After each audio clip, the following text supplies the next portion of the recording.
सरस्वती व्यासं ततो जयमुदीरये। मूकं करोति वाचालं पंगुलंघयते यत्कृपातमहं वन्दे परमानन्दमाधवो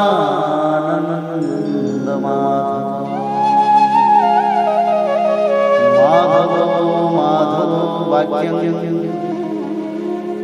माधवो हरि परन्ते साधवा नित्यं सकलकार्येषु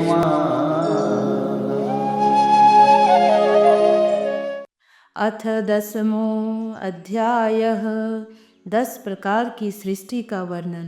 विदुर जी ने कहा, मुनिवर, भगवान नारायण के अंतर्धान हो जाने पर संपूर्ण लोकों के पितामह ब्रह्मा जी ने अपने देह और मन से कितने प्रकार की सृष्टि का उत्पन्न की।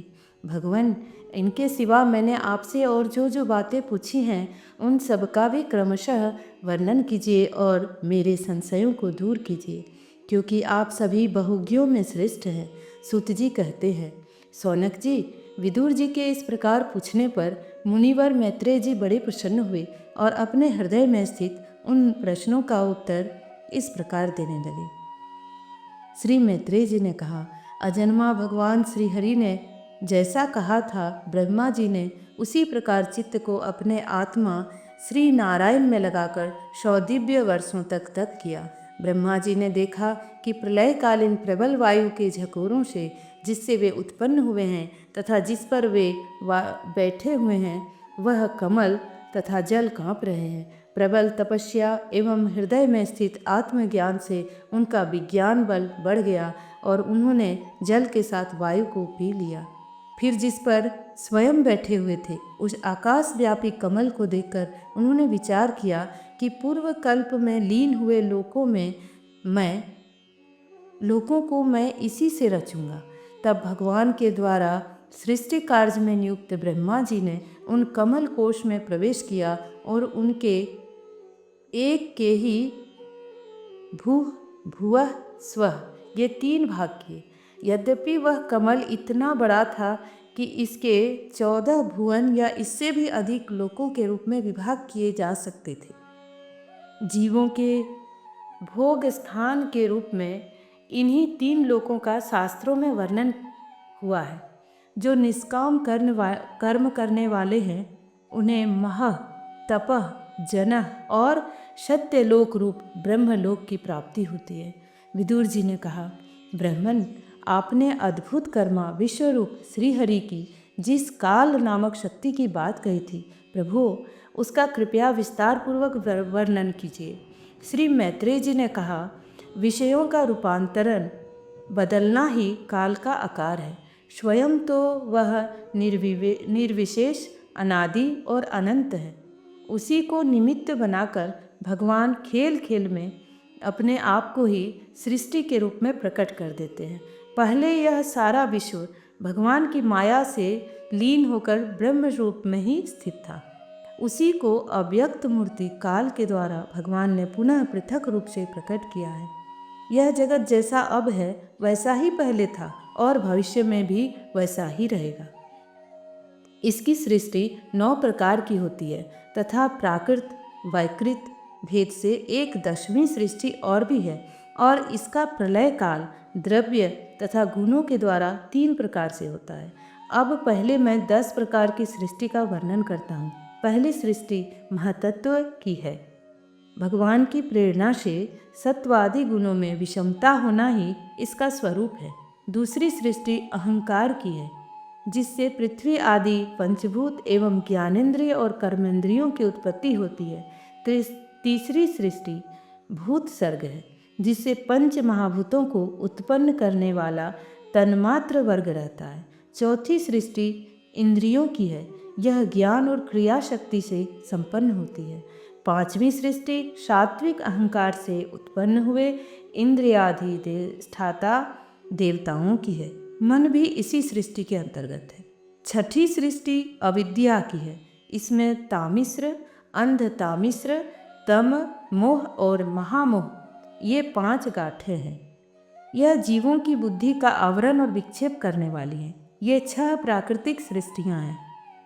अब वैकृत सृष्टियों का भी विवरण सुनो। जो भगवान अपना चिंतन करने वालों के समस्त दुखों को हर लेते हैं, यह सारी लीला उन्हीं श्री हरि की है। वे ही ब्रह्मा के रूप में रजोगुण को स्वीकार करके जगत की रचना करते हैं। 6 प्रकार की प्राकृत सृष्टियों के बाद 7वीं प्रधान वैकृत सृष्टि इन 6 प्रकार के स्थावर वृक्षों की होती है। वनस्पति, औषधि, लता, त्वक्सार, विरुद्ध और द्रुम, इनका संसार नीचे अर्थात जड़ से ऊपर की ओर होता है। इनमें प्रायः ज्ञान शक्ति प्रकट नहीं रहते। ये भीतर ही भीतर केवल स्पर्श का अनुभव करते हैं तथा इनमें से प्रत्येक में कोई विशेष गुण रहता है। 8वीं सृष्टि तिर्यग योनियों अर्थात पशु पक्षियों की है। वह 28 प्रकार की मानी जाती है। इसे काल का ज्ञान नहीं होता। तमोगुण की अधिकता के कारण ये केवल खाना पीना, मैथुन करना, सोना आदि ही जानते हैं। इन्हें सूंघने मात्र से वस्तुओं का ज्ञान हो जाता है। इनके हृदय में विचार शक्ति या दूरदर्शिता नहीं होती।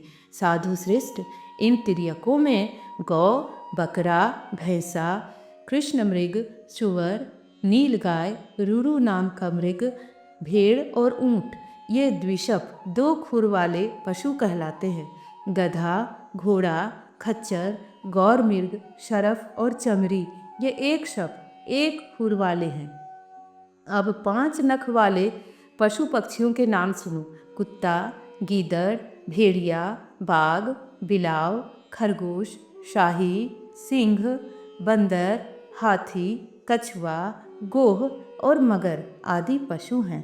कंक अर्थात बगुला, गिद्ध, बटेर, बाज, भास, भल्लुक, मोर, हंस, सारस, चकवा, कौवा और उल्लू आदि उड़ने वाले जीव पक्षी कहलाते हैं। विदुर जी, 9वीं सृष्टि मनुष्यों की है। यह एक ही प्रकार की है। इसके आहार का प्रवाह ऊपर मुंह की ओर से नीचे की ओर होता है। मनुष्य रजोगुण प्रधान, कर्म परायण और दुख रूप विषयों में ही सुख मानने वाले होते हैं। स्थावर, पशु पक्षी और मनुष्य ये तीनों प्रकार की सृष्टियाँ तथा आगे कहा जाने वाला देव सर्ग वैकृत सृष्टि है तथा जो महत्ववादी रूप वैकारिक देव सर्ग है उनकी गणना पहले प्राकृत सृष्टि में ही की जा चुकी है। इनके अतिरिक्त सनत कुमार आदि ऋषियों का जो कौमार सर्ग है वह प्राकृत वैकृत दोनों का है। देवता, पीतर, असुर, गंधर्व, अप्सरा, यक्ष, राक्षस, सिद्ध, चारण, विद्याधर, भूत, प्रेत, पिशाच, किन्नर, किमपुरुष, अश्वमुख आदि भेद से देव सृष्टि 8 प्रकार की है। विदुर जी, इस प्रकार जगतकर्ता श्री ब्रह्मा जी की रची हुई यह 10 प्रकार की सृष्टि मैंने तुमसे कही। अब आगे मैं वंश और मनवंतर आदि का वर्णन करूँगा। इस प्रकार सृष्टि करने वाले सत्य संकल्प भगवान श्री हरि ब्रह्मा के रूप से प्रत्येक कल्प के आदि में रजोगुण से व्याप्त होकर स्वयं ही जगत के रूप में अपनी ही रचना करते हैं। इति श्रीमद्भागवते महापुराणे पारमहंस्यां संहितायां 3. स्कंधे 10वां अध्याय